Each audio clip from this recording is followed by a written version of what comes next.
అమ్మ చెప్పండి, ఏంటి పిఠాపురంలో ఎవరు గెలవబోతున్నారు, అలాగే ముఖ్యమంత్రిగా ఎవరు కాబోతున్నారు, మీ అభిప్రాయం ఏంటి? సీఎం జగన్ అవుతాడండి.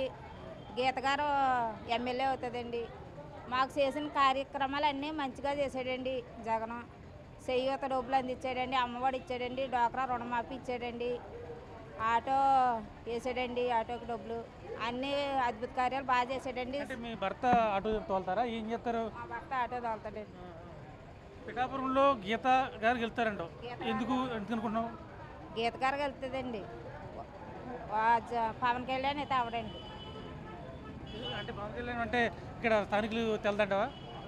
తెలియదండి, ఆయన ఎక్కడో ఉంటాడండి. గీత గారు మాకు దగ్గరగా ఉంటుందండి. ఏదైనా అడగవలసింది అంటే వెళ్ళి అడుగుతామండి. పవన్ కళ్యాణ్ అంటే ఎక్కడో ఉంటున్నాడండి, ఆయన ఏం అడుగుతామండి మనం దానికోసం. మీ పిఠాపురంలో ఎవరు గెలవబోతున్నారు? జగన్. ముఖ్యమంత్రి ఎవరు అనుకున్నావు? జగన్ వస్తారు. ఎందుకమ్మా? అంటే స్కూల్స్ అన్నిటికీ బాగా